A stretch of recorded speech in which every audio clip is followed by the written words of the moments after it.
This week should be fun, though. Esther. Esther. Yeah, it's going to be such a weird one. It'll be good, though. All right. You good, or? I don't know. I'm ready when you are. Well, I don't know. Did you hit and record on both? Yeah, everything's Okay. recording. All right. We're recording. All right. Ow. I'll wait till you get settled. Got to get adjusted. Okay. I'm ready. This we're keeping all this in. Yeah. Is this going into the outtakes from the end of the season? Yeah.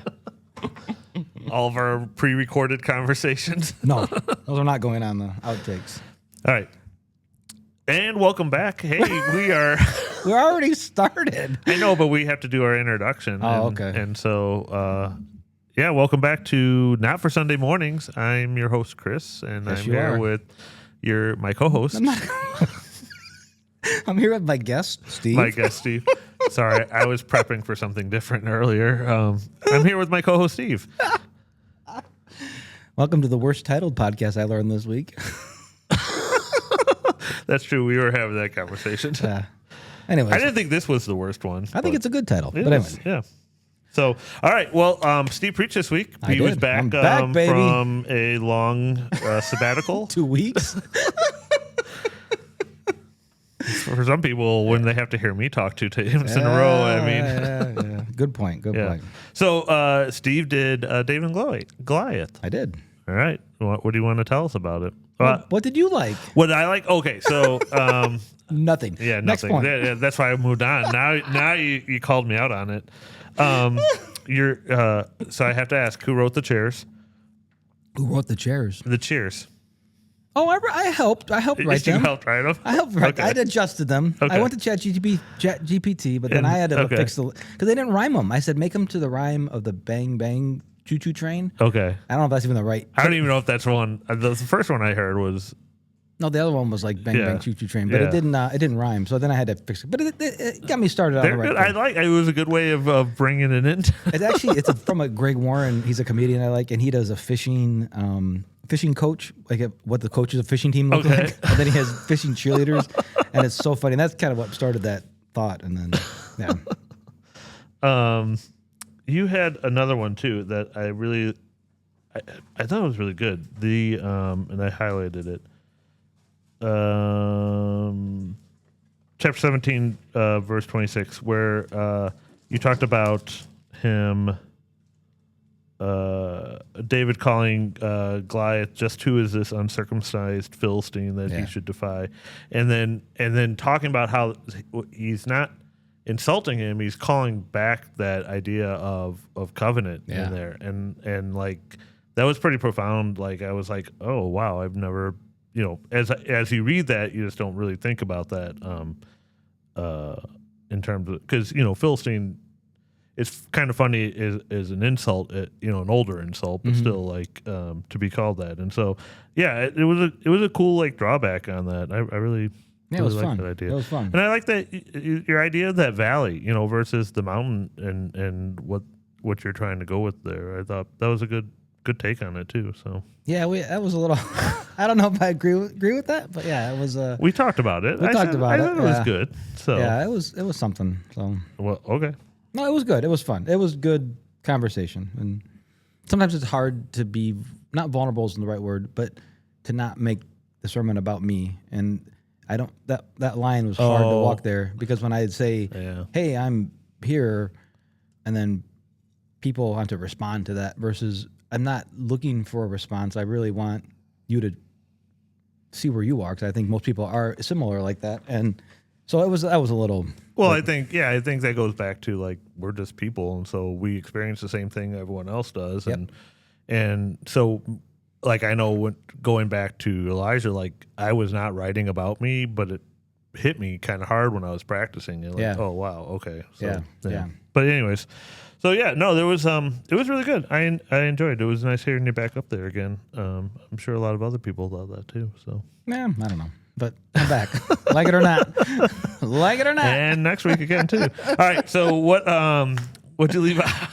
I left out a lot. Now, I left out a lot. And we were going to go kind of line by line, but I don't, these points will kind of do that for us. So one thing is the valley itself, that it wasn't just a battlefield, but it was a vulnerable crack in Judah's defense. And one thing I didn't talk about was that the Philistines controlled all the blacksmiths, and so the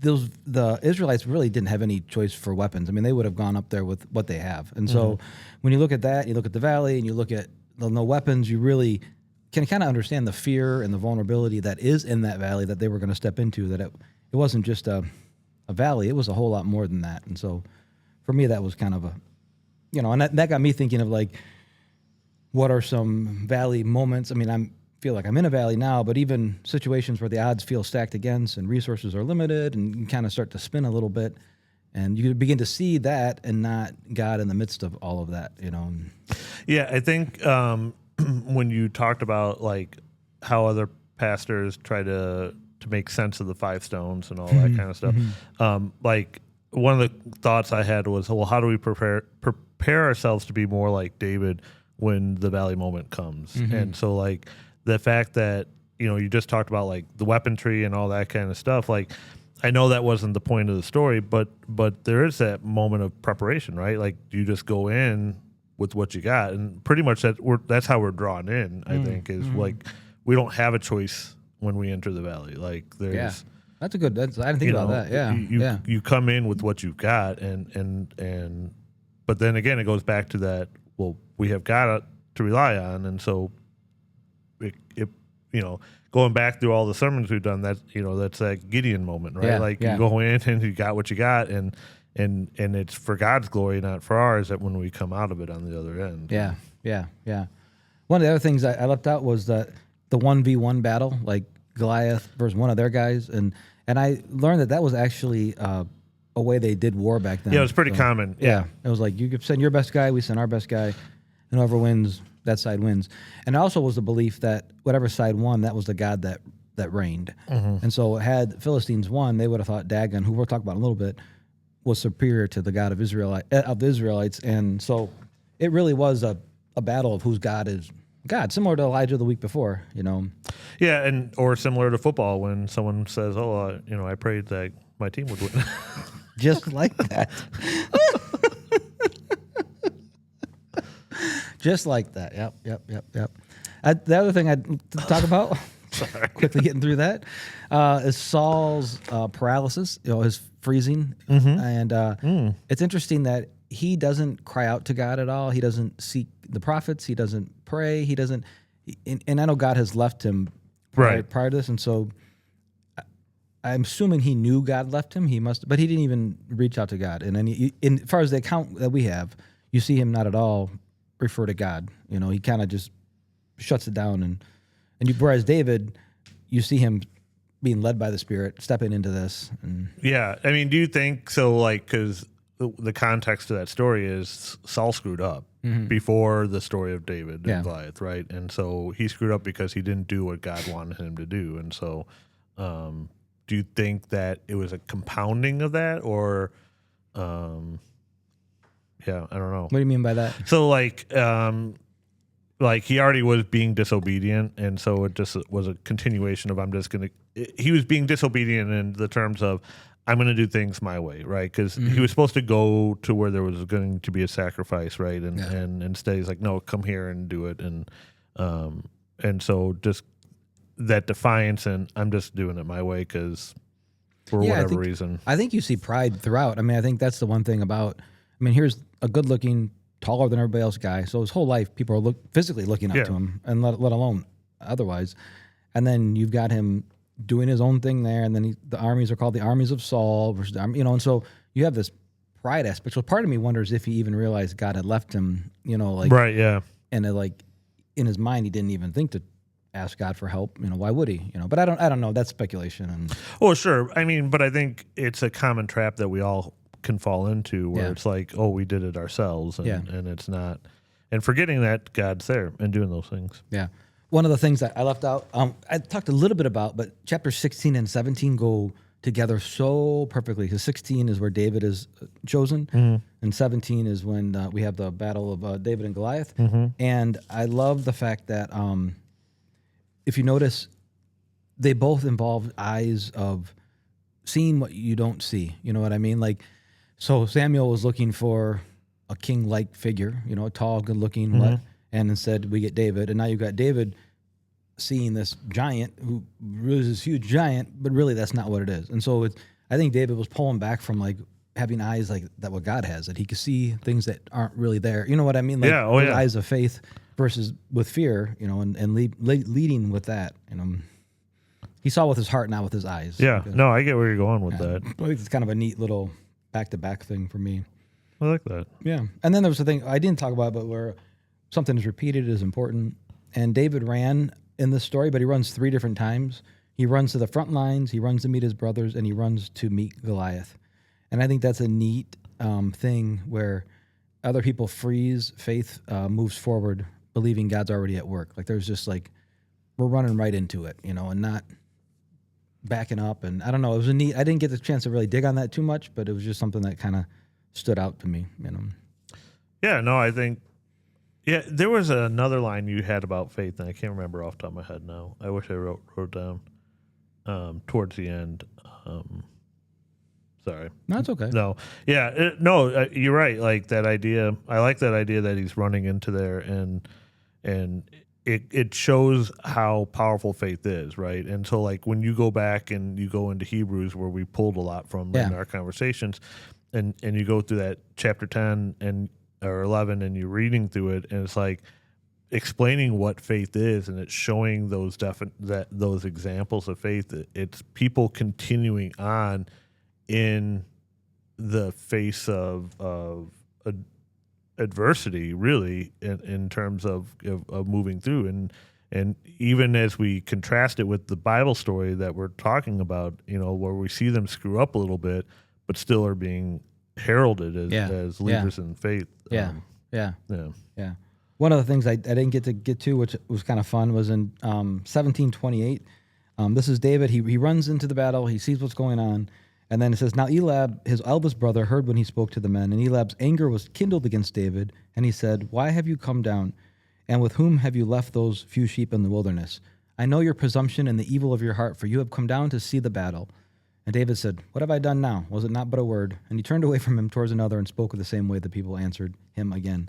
And I thought, like, the first word to discourage David wasn't a Philistine, but it was his own brother. And like how that often goes. Like when you step out in faith, the resistance often starts at home.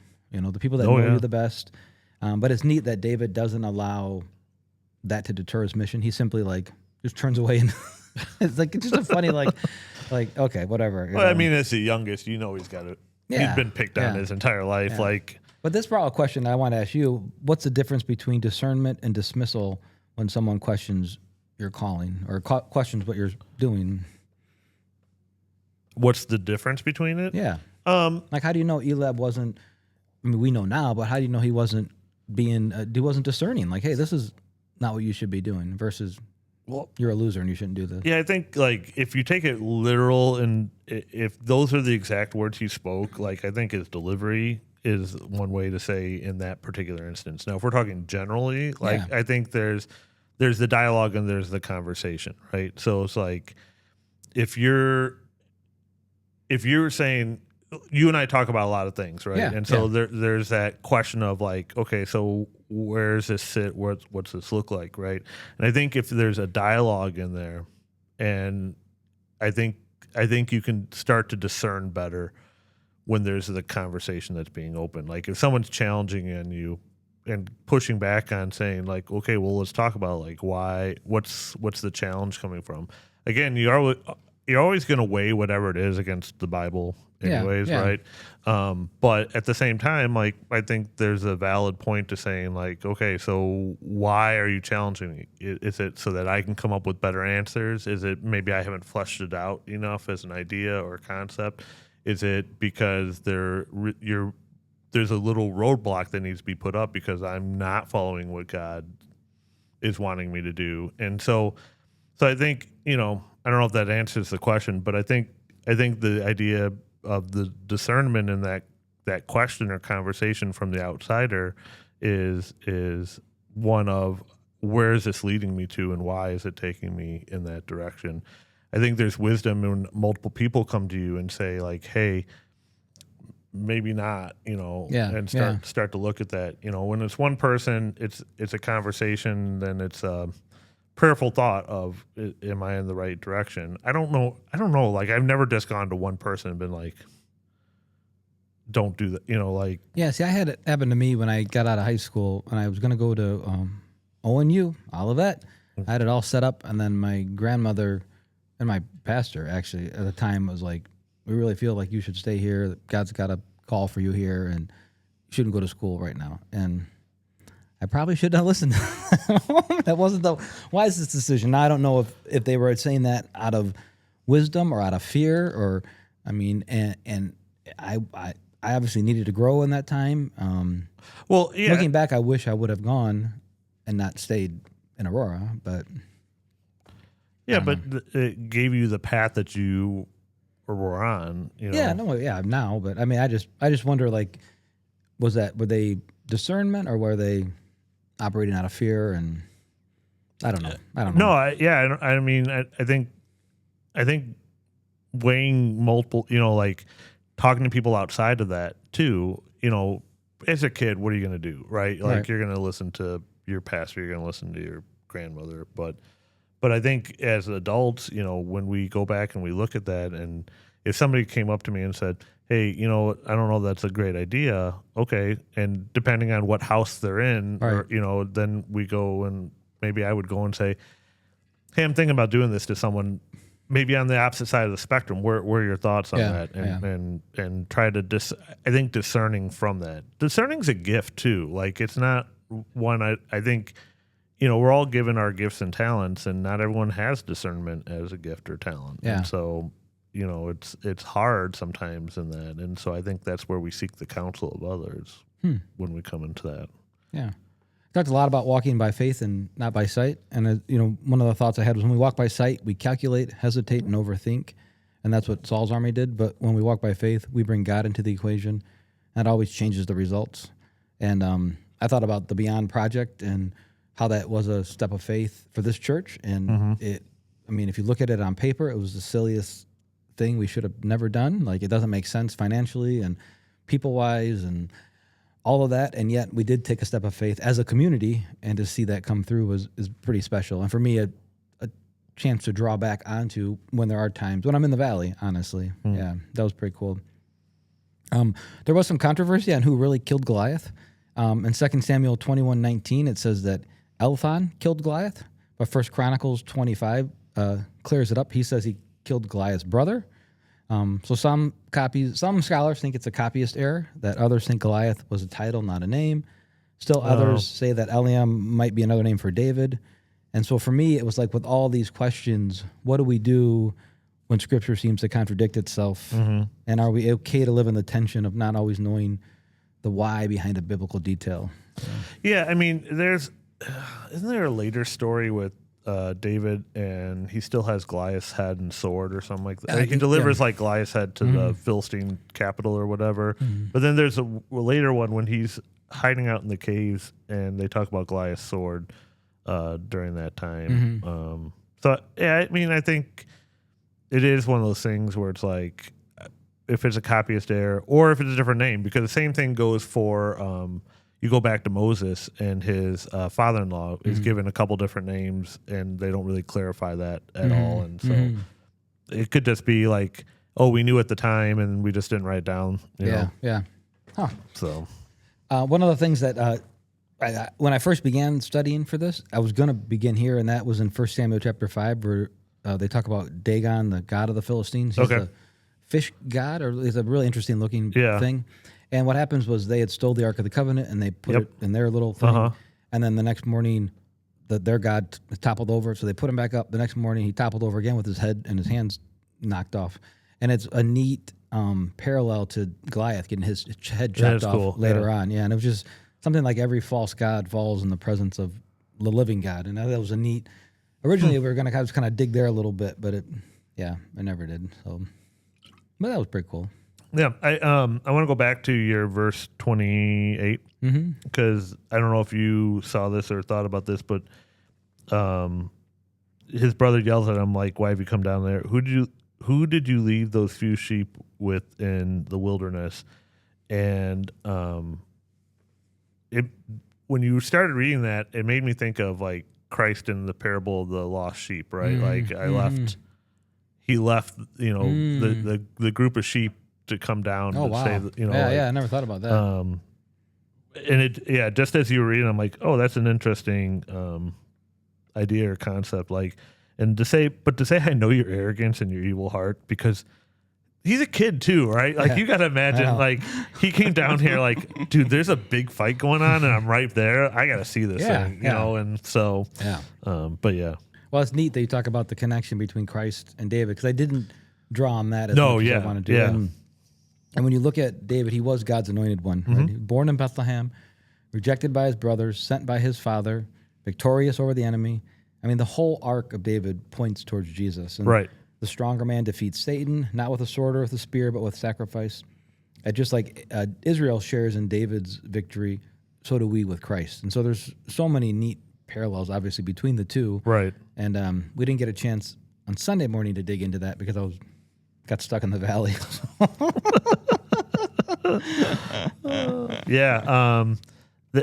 I think and again, David's got a big story, right? Yeah, He's another one of ours where there's a huge story that goes with him. And I think the interesting thing too is like you hit on it, like the idea of like, well, we want a king, right? And it's like, why can't we have, everyone else has a king, why can't we have a king? And so Saul gets anointed, like the backstory is Saul gets anointed as king, right? And so he's supposed to be the king of Israel, and he fails at being the king. And so where David succeeds is David actually unites the 12 tribes and brings them all together to actually form the true kingdom of Israel. And then going back into where I picked up last week with Elijah, that lasts one and 2 generations, and then it's over, and it collapses again at that point. And so, you know, again, God's wise in what He does, and so by saying, okay, you have a king, but I'm going to show you the folly of a human king versus a godly king, and you know, sets up that stage for Christ at that moment too. You know, because everyone has flaws, and if you read, like, again, going back and read the Book of Kings, you know, it's okay, here was your best king you had, and then everyone just kind of descends and breaks the rules and laws after that, and it just gets worse and worse and worse and worse. Something I didn't talk about, and I don't know if you did or not, like Old Testament, like we've got a whole like slew of like 1 Samuel, 2 Samuel, 1 Kings, 2 Kings, 1 most people I don't think realize that it was just one book at one time, and the reason why I got split up was because scroll length was only so long, and so they had to. So really, like when you read the 1 Samuel, 2 Samuel, it's meant to be read as a single narrative. Same in thing one with sitting. Kings. Yes, in one sitting. Yes, you have to read it all at once, no stops, no potty breaks or anything like that. Potty breaks? Yeah. Oh my gosh. I'm keeping the PG. Sorry. All right. So what else you got? Anything? The last thing is really just the idea of that we have the power that raised Christ from the dead lives in us. And you see that in this victory over Goliath, that this statement to the world that Yahweh is God and He defends His people. And then again, in a world where military might proves your God's worth, here is a thing where this living God is more powerful than giants and fear. And so I keep wrestling with that. What does it look like to really live with that power in us, and what does that really look like beyond just a bumper sticker, beyond just knowing that? And I'm kind of wrestling with that all week. So I think there's that sense of, and it's hard, it's a difficult thing to live with, is the sense of like just not being fearful, like, right, we're to do things boldly, and so because we know we have the living Christ inside of us, right? And so, you know, I know you hate the verse, but like I could do all things through Christ who is within. It has nothing to do with this at all. Had nothing to do with this at all. Taking it out of context. But there is a reality of like we do have that capability, you know, that when we are put in certain situations, you know, that God puts us in, that we have that ability to be brave and be bold in those particular situations. I think we're set up for I think we're set up with the ability to do that. I don't think we always follow through with that because we let ourselves trip ourselves up in those situations. Yeah, I think I think for me, fear is a trigger to go back to that power. Because fear is not, it's nothing, to be afraid is not something you control. I think it's what you do with that fear. So when fear comes, okay, fear is a normal response for most of what we go through. But then what do you do with that fear? Do you stay in fear, which sometimes I do. It's easy just to stay in fear. For sure. Or do you recognize that and at that point say, I have the power. I have the power of right? greatest call. No, but I mean, like you say, the power. Do you call on that in that moment and set the fear aside because you have that opportunity to do that because you have a choice to live in fear or not. It gets you to lean in. It should motivate you to lean more into God. Yeah, that's the growth. That's the spiritual. That's the spiritual growth side of it. Yeah. We don't always do that, right? No. Because we're human, and it's hard. It's a difficult thing sometimes to realize in that moment. Now we can learn back from it, and we can go and say, "Man, I really should have done this," and pray and for spiritual growth in that, right? Yeah. But yeah, you're right. Like we don't always get the choice of whether we're afraid or not afraid. There's in psychology and in physiology, there's the idea of fight or flight. Yeah. Right. We can choose to fight in that moment. We could choose to flee in that moment. And we mistake that sometimes because it's not really a choice. It's just your body reacts in a way. Right. And then if you choose to fight, your body's prepped for it. If you choose to run, it's the same thing that has to happen. Your body's prepped for it. Yeah. And so we do still get to choose what do we want to do. People mistake it as saying, well, we're going to fight or we're going to flee. I think it just depends. I think we all have our fears that we can't overcome by ourselves. But again, that's that growth moment. Yeah. How do we lean more into God? How do we lean more into Christ at that point? Yep. So that was David and Goliath. That's all I got. That's all you had? Do you have anything for your? Or you have more before we hit your? Let me just see if I had a couple more things to talk about. We had here. some low energy today. Did I? Yeah. Well, I was sitting here. I'm pulling teeth. I was sitting here and we were waiting to film because of bad information all morning long, all day long. And so Chris fell asleep. I about did actually. When I was sitting here, I was doing something. And I could close my eyes. I actually thought about laying on the couch behind you, just waiting. I should have, but I didn't. No, I came in early to work on some stuff, and then was just kind of sitting. We tell people what you're working on, or is it a secret? You want to wait till next week? We'll wait till next. Okay. Chris has a big surprise next week. Not a big surprise. It's huge. Well, it's not huge. You're ridiculous. Next week you'll learn all about it. So okay. Make sure you don't go buy one of our shirts. Sorry. Anyways, keep going. Why? No. Oh, I know what you're talking about. Okay. All right, you ready? You got more things? I was just going through my notes here really quick, making sure I didn't have. Usually, you did it before the show. I did, but then you hit on a lot of stuff, and so I didn't want to really rehash anything. Hash browns sound good right now. Do they? You're a breakfast for dinner guy? Oh yeah, Captain Crunch. Oh, cereal just or full on breakfast? Oh, okay. Yeah. Oh, I know. So when you preached on this, you're like, well, Goliath's just a pawn. He's not part of it, right? And you really were like, this is a story between Saul and David, and I don't disagree. Yeah. Like I think there's definitely some truth in there, but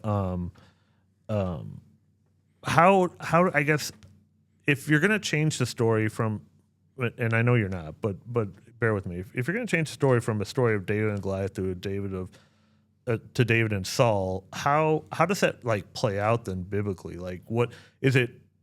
Do you feel like it's really more of a comparison of leadership styles? Do you think it's a faith issue? Or what do you see as really the wedge point between the two? Yeah, I think it's spirit-led or not spirit-led. And so you have David who's spirit-led and Saul who's not. And then the difference between the both. And how I think personally, for me personally, even though I am spirit-led, I live like I am not, probably more than I need to. Mm-hmm. So I live more like Saul, even though I have the spirit like David did. And so for me, that's on a personal note where I'm at with that. But you just see the difference between what it looks like. Put any problem out there. A Goliath, put a dog. It doesn't matter. I mean, like, whatever's out there, I think it wouldn't matter. I think Saul would have been afraid either way and hid. And so when David stepped in, and it didn't matter what was out there. I mean, what could be bigger than Goliath in their time? Sure. I mean, put a dinosaur out there. I don't know. And David would have done the same thing. That's why I'd say, like, the object out there is irrelevant to what's actually going on. I mean, there's historical stuff, and that's all fun. But, like, right. In reality, it didn't matter what was out there. So it's more of a lesson of, like, hey, don't be more like this guy in terms of how he's. Hey, what do you see? Do you walk by faith or walk by sight? I think that's because fair. they both saw the same thing, but they both didn't see the same thing. And that's the whole thing is, like, what are you seeing when you walk through your valley? And again, for me, it's helpful to have friends that can help and say, is that really what you see? Is that really what is that really true? Because sometimes my eyes are, I'm looking at what I see, and I need other eyes to help. Right? Yeah. All right, last one, and this one's a deep one, and I don't know if this is too philosophical, but do you think that? So you talked about, like, we all face valleys, right? So do you think that valleys expose who we already are, or does it shape who we become?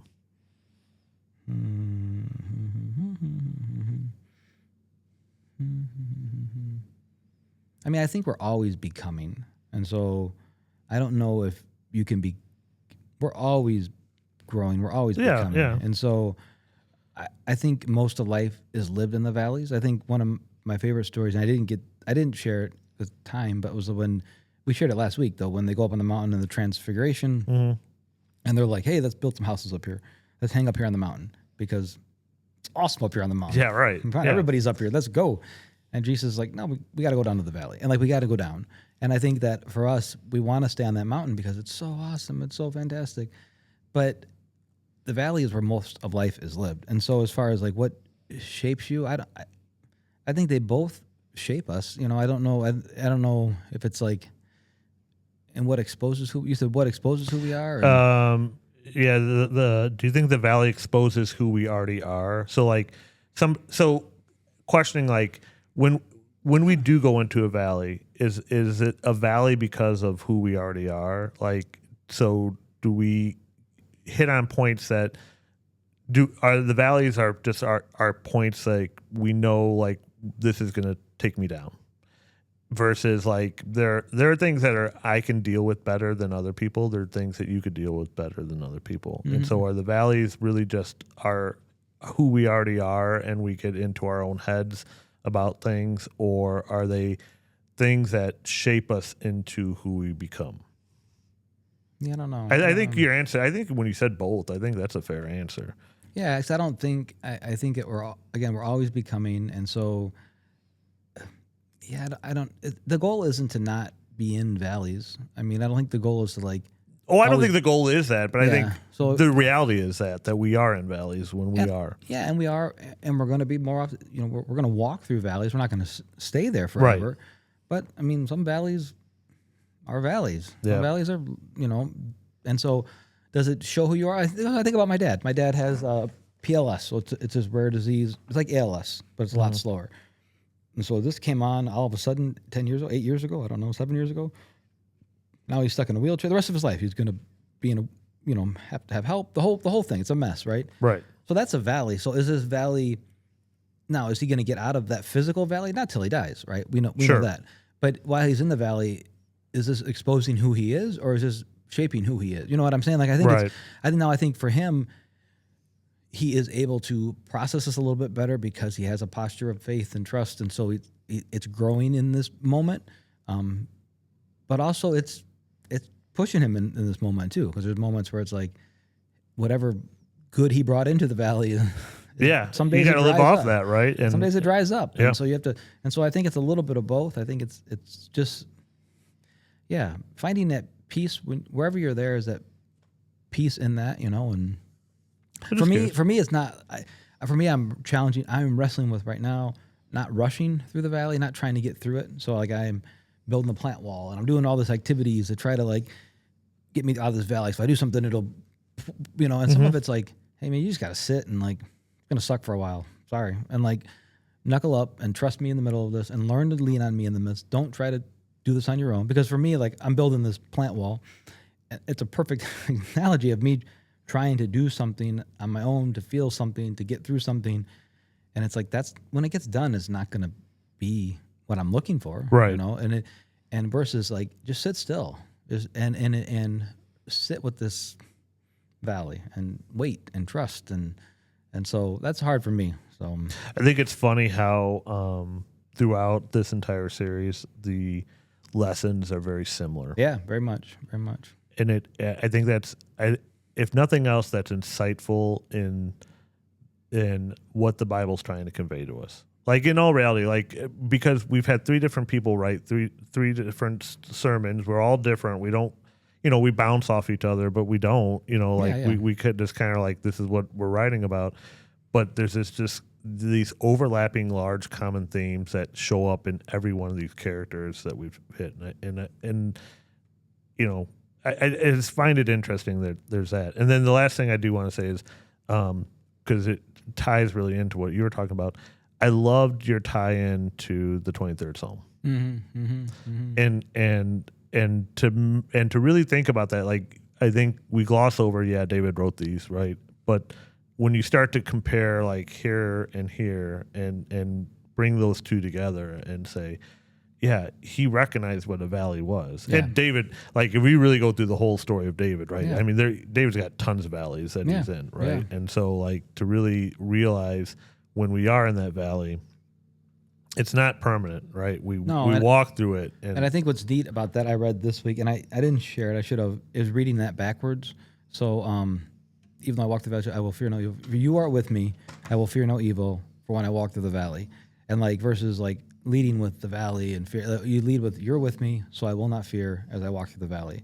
And like having that mindset of like, where do we get our power from? Mm-hmm. And that then gives us the power to overcome the fear and to walk through the valley. And so it's a neat little trick. And but I didn't get to share it on Sunday. So you just shared it now. I was busy crying on the stage like a big baby. So were you? No. I didn't notice that you were crying. No, I wasn't crying. You have before. I sat down second service. You did. I saw that. I was like, what's he doing? Like, I know. I got tired. Oh, I see. You got 2 weeks off, and all of a sudden you get tired at the end. I can't do this, man. No, sometimes I feel like I paint myself in a corner up there, and I don't want to make it about me, and that's the hardest part. No, you're right. It is hard to do. It's so hard because I don't want to make it about me, and like, there's this line of like where it becomes my therapy session, and that's not what it's meant to be. Oh. And so I hope it doesn't. I hope it doesn't come across that way. It does. That's not the intent. It really isn't. But it's a rough line to like. Well, again, it's hard because you draw when we write, we draw off our commentaries, yes, but we also draw off personal experience. What is it that how is this meant to us? You know, and yeah, so I think it's hard sometimes to avoid inserting ourselves in there. Yeah. It even happens unintentionally. It's like I said. There's been times where I've written a line and I'm like, and I don't realize it until I'm practicing, and I'm like, it's one of those like, that was not the intent of that, but it happened anyways. Yep. All right. Are you ready for your big moment? Yeah, it's not big. You got something good for us? I got something. It's I don't know how good it is. It's about as good as this song. Yeah. In the ancient scrolls, a name appears so sleek. Melchizedek, the priest and king, so unique. No father, no mother. All right. I still can't get over how AI can pronounce the same word differently every it's single awesome. time. Well, it's like humans. Yeah, I suppose. All right. So you didn't really preach on this, but in terms of David, so before David fought Goliath, he was running supplies in, right? And so he was actually he shows up with bread and This is a stretch. I told you we're the well is running dry here. So I do know also Melchizedek had some bread too. Yeah, bread. Melchizedek brought bread and wine. But in a priest. But hold on, here's why. Because that's about as good as Daniel's water thing. He might listen to this. He doesn't listen.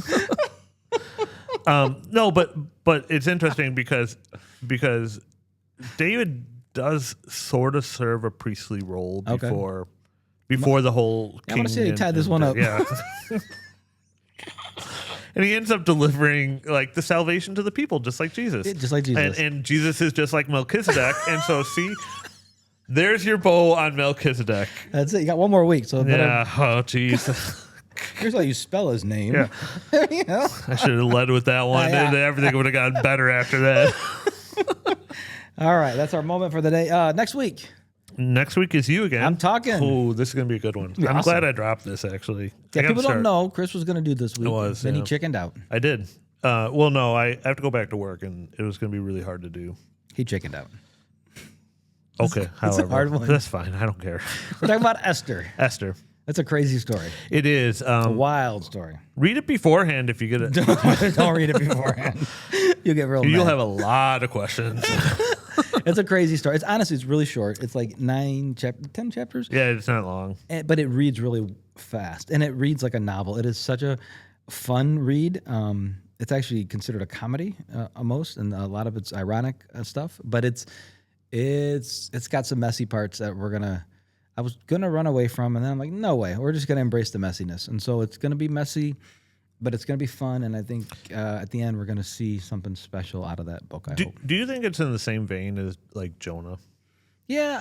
I don't know. Yeah. Yeah. Preliminary. We could talk about that next week. But I'm just curious because, it's a unique story. yeah. There's a lot of unique things in it. A lot of questions. I have a lot of questions with it, and so I'm excited to get to share those questions and answers. And It's kind of funny because, like, when we were picking out, like, I think we threw like Ruth in there and Deborah in there, and like some reason we settled on Esther, and I don't know why we picked that. I don't know. I'm glad we did though. Yeah, it'll be interesting because That's the last one. it is, and then the summer series is over, and then we have one more podcast. Woohoo! Hallelujah! Raise the roof. You're glad for the podcast ending, or I'm glad for everything. I'm happy for everything. No, Yeah, but- it's been a fun 10 weeks. but now 11 the weeks. summer's over. You got to go full time again, Full time for what? preaching. Yeah, Oh, that's not true. You got some breaks coming. No, up. I'm full time. Yeah, no, you're fine. I'm I back got at you. it. All right. So. Okay, I think that's all we got. It is. Thanks for listening. We appreciate your time and effort. And we do have one more of these. Yeah, and what do people have to do? They have to smash the subscribe button. Smash it. No, smash the like button, Like button. and so hit the subscribe button. And leave a comment. And leave a comment. Yeah, Especially let about us our know. shirts. Have a good one. Didn't get said from the pulpit to the podcast instead. Not for Sunday mornings, no halos here. We're breaking it down with a laugh and a cheer. Knowledge nuggets flying wild and free. Welcome to the chaos. Grab your coffee.